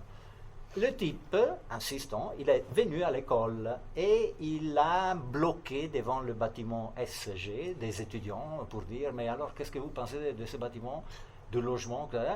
Et lui, il était choqué, il m'a recontacté par la suite parce que la réponse des étudiants à l'époque, il y a 10, 12 ans maximum, c'était de dire, logement, on ne s'intéresse pas à ça.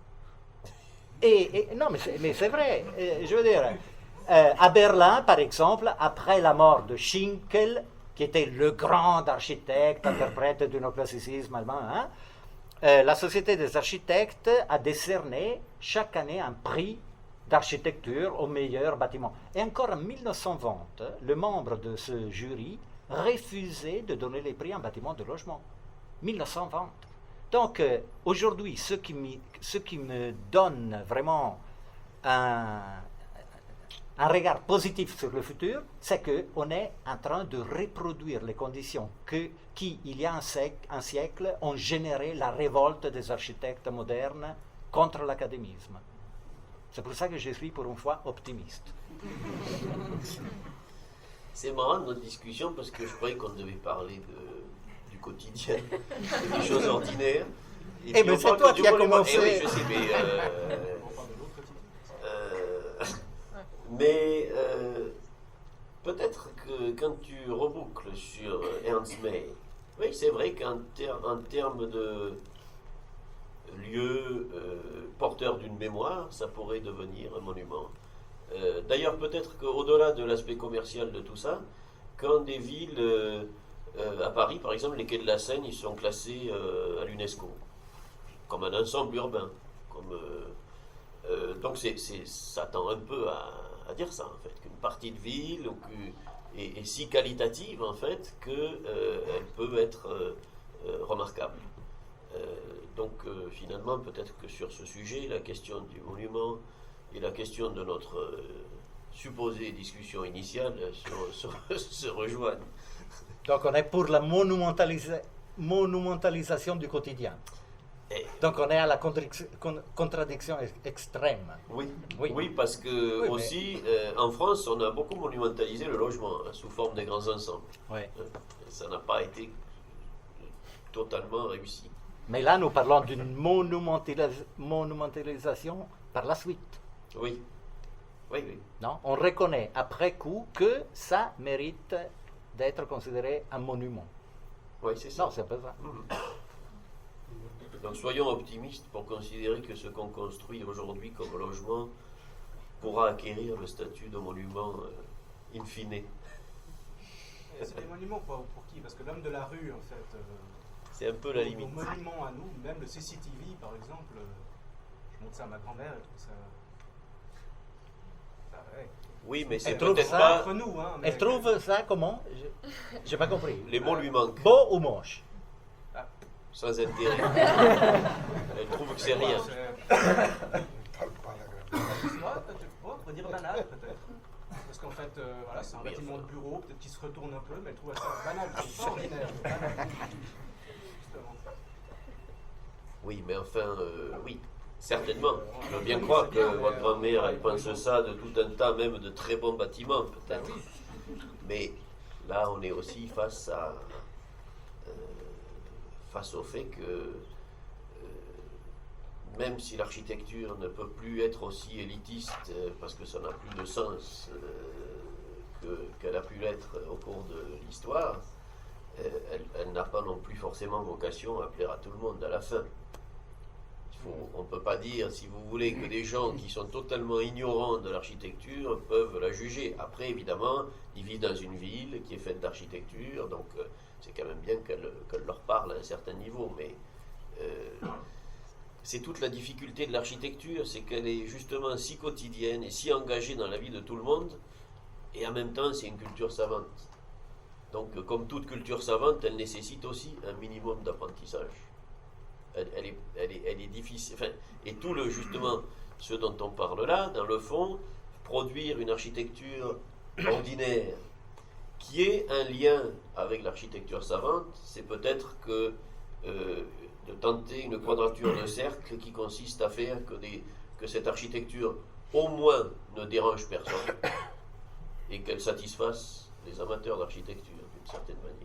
Mais Et au-delà de ça, je pense quand même qu'il est aussi possible, sans peut-être être d'un optimisme trop naïf, d'imaginer que si on considère que l'architecture répond à une nécessité, parce qu'il y a aussi aujourd'hui une inflation qui me frappe, c'est tout un tas d'agences et de dont la carrière est faite sur un pavillon dans une biennale, par exemple, ou des choses comme ça. Tu vois, c'est-à-dire des bâtiments qui servent à rien.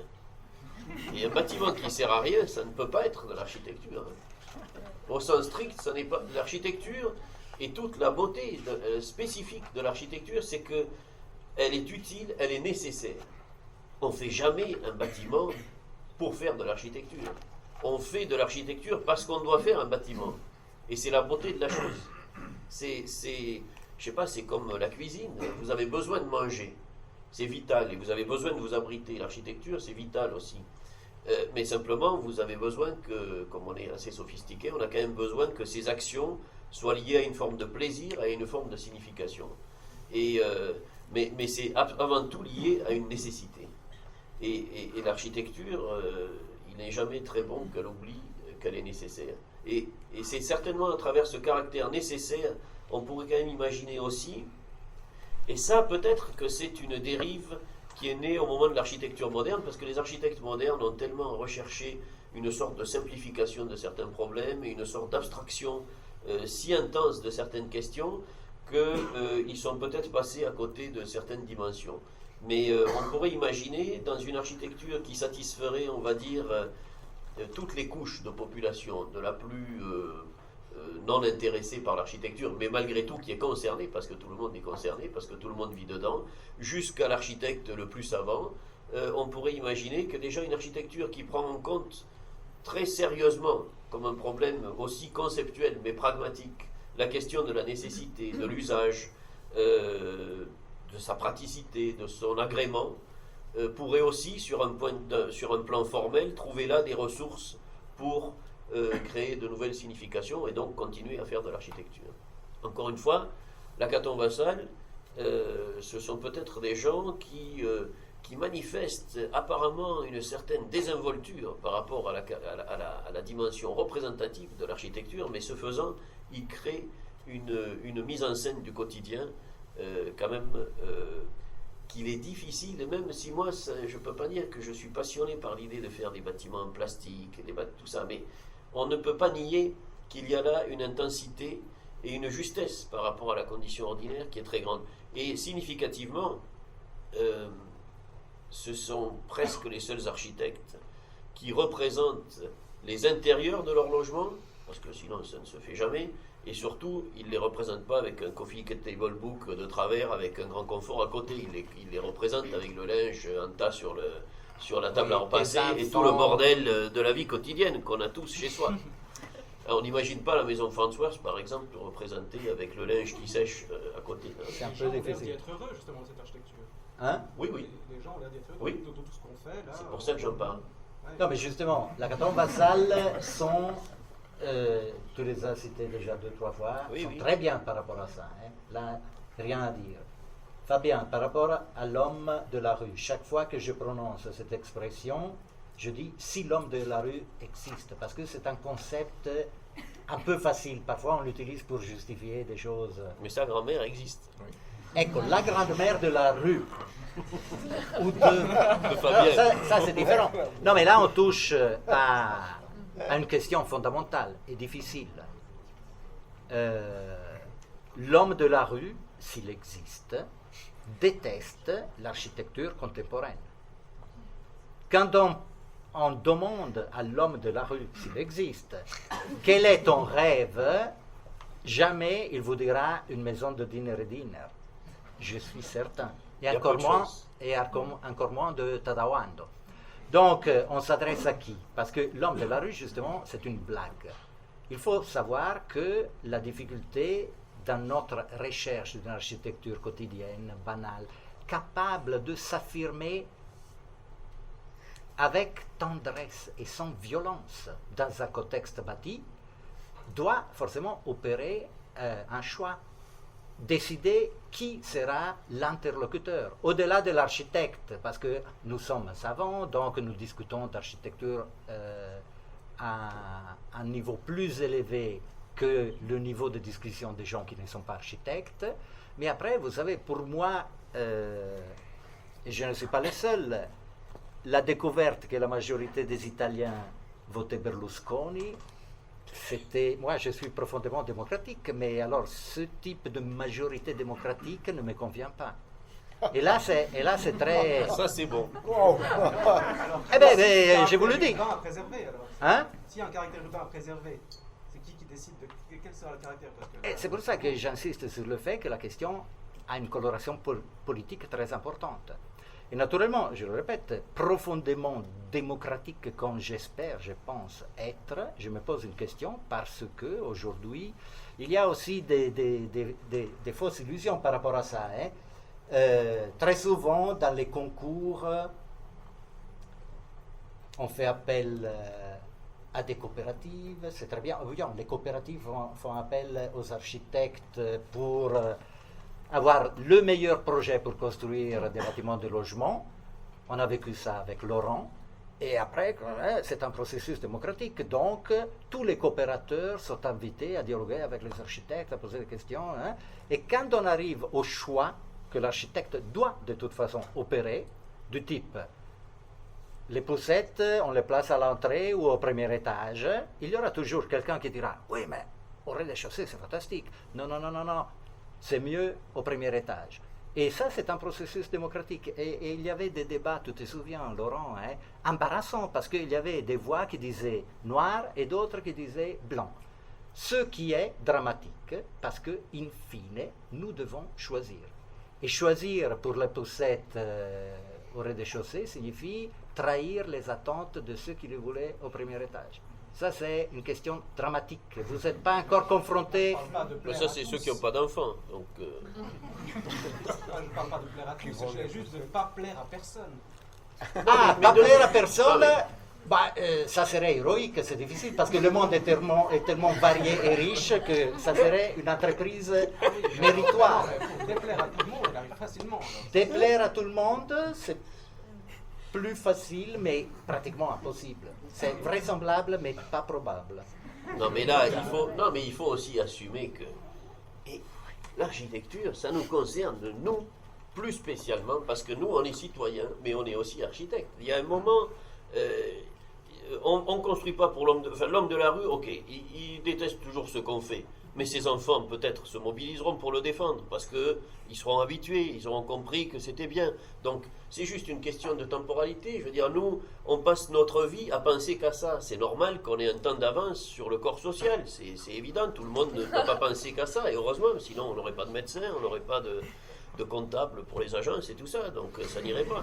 Donc, je pense qu'il faut assumer que par exemple, je parlais du centre Pompidou ou de la Tour Eiffel, mais ça a été les bâtiments les plus haïs de France. Ce sont les 2 bâtiments les plus visités de France maintenant. Donc, il faut. Je parlais aussi du devenir banal. C'est une bonne chose. Les choses finissent par se fondre. Et parfois non, parce que dans ce cas-là, c'est certainement que c'est pas bon. Mais c'est juste qu'on ne peut pas construire pour les gens, pour l'homme de la rue d'aujourd'hui, mais pour celui de la génération d'après, oui. Je pense, et il faut quand même qu'on ne peut pas être dans une espèce de culpabilité, parce que sous prétexte qu'on pratique un art social, on en a une connaissance plus aiguë et plus exigeante et plus avancée d'une certaine manière que l'homme de la rue. Ça, c'est imparable. Je veux dire, quand vous allez chez votre médecin, ça ne vous dérange pas qu'il sache plus de choses que vous sur la médecine. Donc, c'est pareil.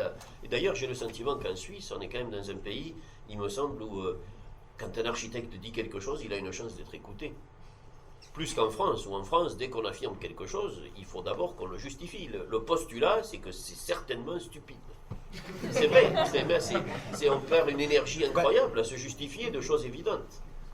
Mais c'est lié à la nationalité, c'est pas lié à la profession, ça. C'est lié En à la partie. culture française. Quand on voit les débats qu'il y a à la télévision française, jamais on imagine 2 personnes se parler comme ça à la télévision suisse romande. Bah, d'abord, on se dit, est-ce que ça va, tout ça, on est très très poli et très gentil. Par rapport à la politesse et à l'urbanité, j'ai quand même un petit peu l'impression que vous êtes des extraterrestres. Ici, aujourd'hui, dans le monde dans lequel nous pratiquons notre métier, parce que vous parlez d'urbain, vous parlez de banalité, etc. Alors que nous les architectes qui n'écrivons pas des livres, on va dire, pas encore, on est confronté à s'en sortir, on va dire. Et on nage la tête à la limite de l'eau et on essaye de faire des concours, donc si possible pour les gagner, pas dans l'idée qu'un jour peut-être par le concours on aura dit quelque chose, parce que ça n'existe pas, on veut le gagner.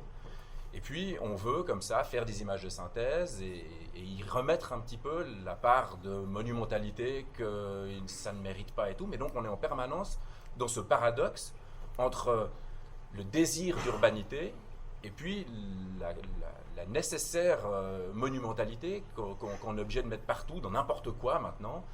Et ce n'est pas forcément lié à notre propre initiative et notre propre souci éthique de qu'est-ce que je dois faire ou pas faire et tout. C'est que le contexte dans lequel on agit, c'est un contexte qui nous est là très grandement imposé. À 95%, c'est le PLQ dont tu parlais avant, le PPA, le politique, le financement et tout. Donc finalement, on se retrouve à devoir mettre juste la petite couche. Et finalement, quand j'entendais Lucan lundi ou que je voyais un peu les images qui sont là, c'est que l'architecture, elle est vite aussi réduite à des images. Donc on dit, il y a ce projet-là, puis ensuite, hop, dia suivante, ce projet-là, puis finalement, on s'en tient que à une expression de façade ou de volume, mais en aucun cas au fondement de l'architecture, c'est-à-dire ce qu'il y a à l'intérieur, et peut-être ce qui fait qu'on arrivera à revoir un bâtiment et revivre des sensations extraordinaires que peut nous procurer l'architecture. Tant qu'on continue de cliquer comme ça en regardant des diapositives, c'est comme quand on tourne des pages d'un site internet ou d'une revue en papier glacé. Mais Laurent, même si je suis un extraterrestre, je connais assez bien la situation dans laquelle les architectes travaillent aujourd'hui.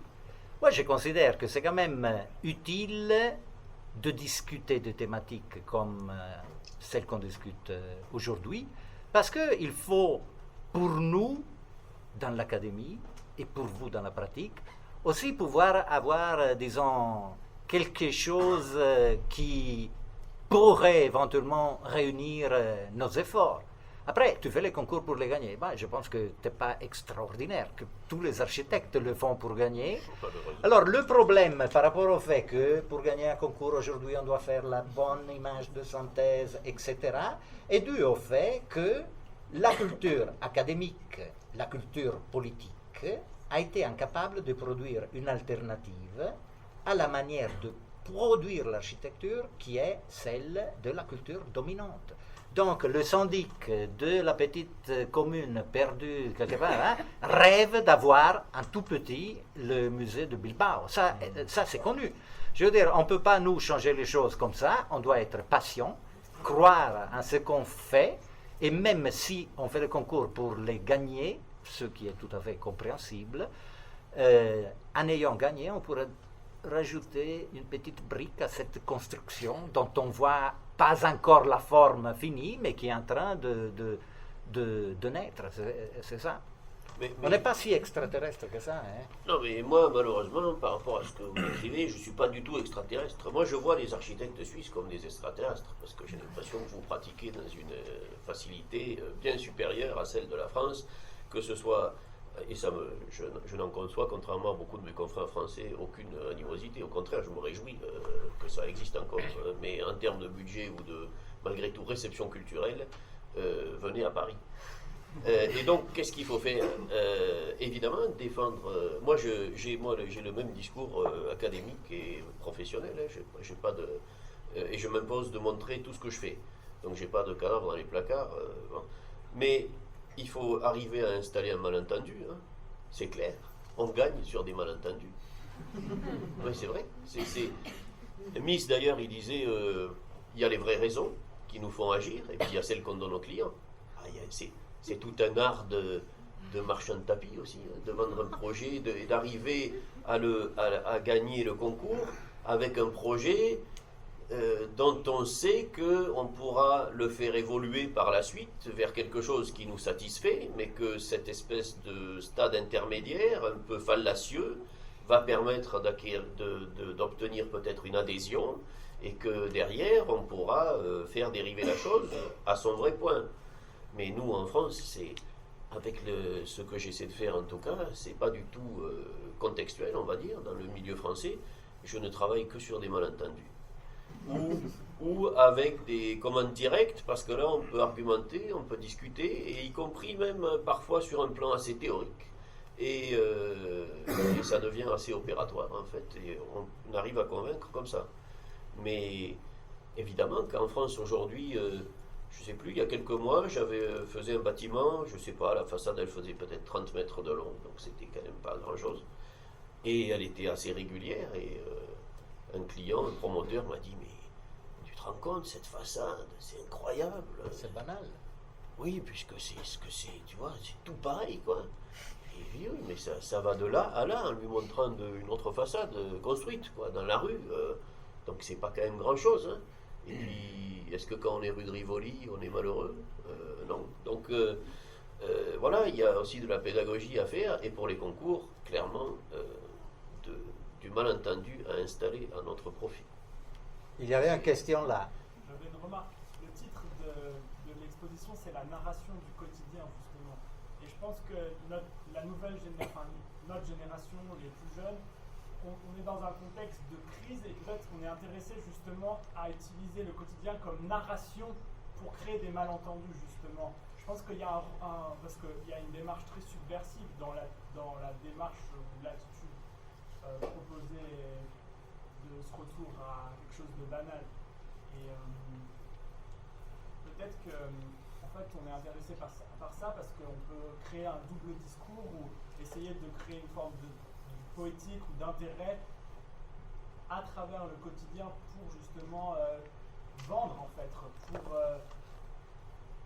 pour gagner des concours ou gagner des mandats. Par exemple. Oui, mais il faut espérer qu'un jour, quelqu'un parmi vous sera membre d'un jury capable de reconnaître qu'il y a un discours autre que de reproduire le musée de Bilbao à Lutry. Vous avez lu ce que Rilke disait à un jeune poète qui lui avait soumis ses compositions poétiques. Alors ça c'est fondamental. Au-delà de la dimension politique, subversive comme vous dites, de ce type de regard du monde, il y a aussi une question personnelle. Sommes-nous capables de regarder les choses avec l'attention que toutes les choses, même les plus petites, exigent ou demandent? Ça change complètement. Moi, je suis convaincu que dans un projet d'architecture, on peut lire tout ce que l'architecte a regardé pour produire ce projet.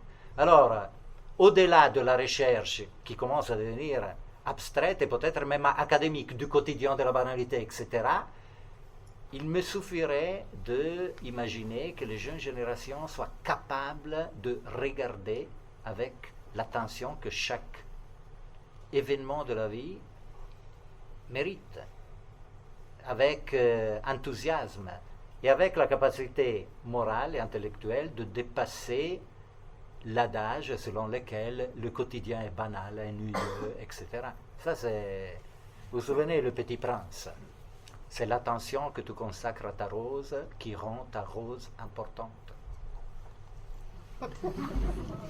Non, mais ça, c'est juste. Et ce que vous dites, c'est aussi... ça renvoie à cette question que... Tout à l'heure, je disais que les bâtiments extraordinaires doivent affronter leur devenir banal, mais dans la banalité, dans cette chose quotidienne, il y a une puissance presque incommensurable. Quand on voit, par exemple, tout à l'heure, le tableau de Cantafor, avec ces jeux de lumière sur un mur, évidemment, on voit quelque chose comme ça, mais ça nous renvoie tous à une expérience connue. Ça nous renvoie tous à une profondeur de mémoire vraiment intense. Et du coup, l'architecture, on doit la faire avec ce caractère-là, parce que là, il y a un matériau extrêmement puissant, mais beaucoup plus puissant qu'une nouveauté superficielle. Et peut-être l'enjeu, c'est de convoquer des choses aussi permanentes, aussi banales au bon sens du terme, je dirais, et qui ont une capacité mémorielle très grande, et de les engager dans une interprétation nouvelle pour continuer à faire l'histoire.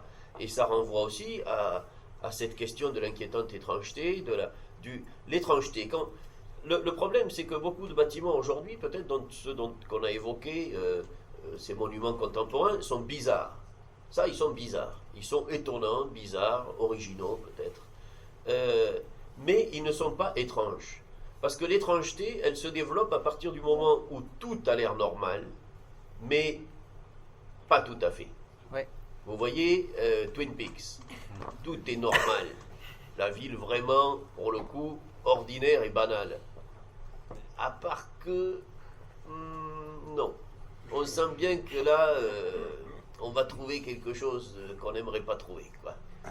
Et c'est très important dans ces questions de quotidienneté, là, de considérer quand même que l'étrangeté, c'est une chose intense et qui ne peut exister que dans le cadre de quelque chose de conventionnel, apparemment conventionnel. Et de toute façon, l'architecture, elle est aussi par essence extrêmement conventionnelle. Je veux dire, les planchers sont horizontaux, les assises des sièges sont toujours à la même hauteur. Enfin, ne serait-ce que par rapport à des questions ergonomiques, c'est tout à fait conventionnel. Donc, on doit travailler à partir de ça, et dans le fond, faire de l'architecture, c'est affronter ça et simplement le décaler un peu.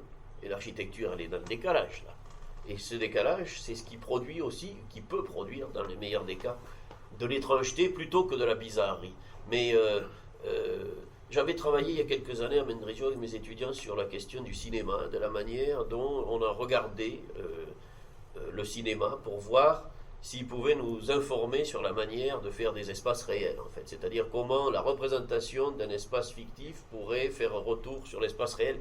Et en fait, contrairement à ce qu'on pourrait imaginer intuitivement comme ça, l'espace du cinéma, il est très conventionnel, parce que quand vous tournez une scène dans une cuisine, Si elle est designée par Zaha Hadid, vous comprendrez même pas que c'est une cuisine. Alors il faut qu'elle soit normale d'abord.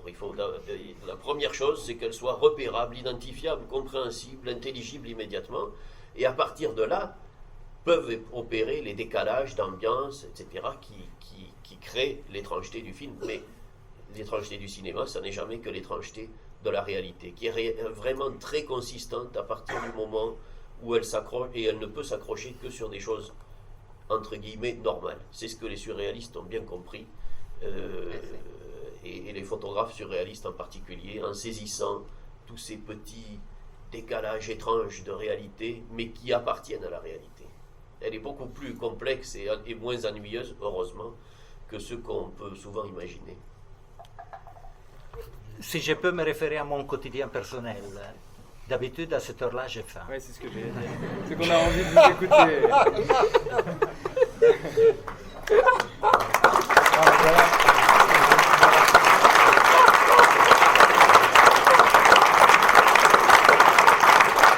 J'aurais pas dû parler de cuisine. Oui, c'était mais heureusement que j'ai pas parlé d'une chambre à coucher, tu aurais voulu partir dormir. Oui. Il y a le monsieur qui m'a posé une dernière question en fait par rapport à ça. Finalement, on a beaucoup parlé de, une question par rapport à la permanence. Où situe la permanence dans le banal, parce qu'on a parlé de ce rapport entre permanence et banal. Et je trouvais qu'on parlait beaucoup de banal du point de vue de l'image. Mais et donc finalement cette image elle est saisissable simplement pour un poète ou pour quelqu'un qui fait l'effort d'accéder à cette dimension-là. Donc forcément, il faut déjà ça demande une certaine dimension intellectuelle, et donc ça s'adresse à une certaine, ce qu'on pourrait appeler l'élite entre guillemets, donc il y a un certain regard. Et est-ce qu'on pourrait dire, est-ce que le banal finalement se situerait aussi dans la dimension d'usage, qui cette fois-ci est beaucoup plus saisissable par je dirais, l'utilisateur et les gens au quotidien en fait? Mais c'est le discours sur la typologie, je veux dire. Ouais. En agissant typologiquement, on a de bonnes bases pour dire la chose marche. L'idéal par rapport à ce qu'on est en train de dire, tu me corriges si je me trompe, c'est de faire un bâtiment qui marche très bien, qui est apprécié par les utilisateurs et qui possède ce petit déclic qui s'adresse peut-être à une élite, mais peut-être, pourquoi pas, aussi à l'homme de la rue. Là, c'était un peu rapide parce que j'ai faim, mais... Ouais, je vous propose qu'on continue la discussion en mangeant, parce qu'on peut quand même parler en mangeant. Et merci à tous. Juste un petit mot pour dire que M. Arduino Cantafora sera en conférence lors d'une journée de conférence qu'on organise avec la collection de l'art brut le samedi 19 mars. Vous avez toutes les informations sur les flyers. Bon appétit et le bar est ouvert.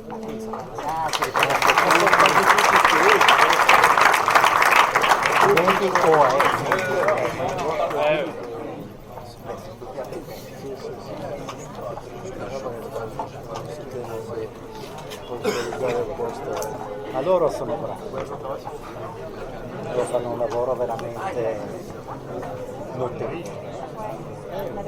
Beh, hai visto, non è mica male, stanno qui fino alle 8:30.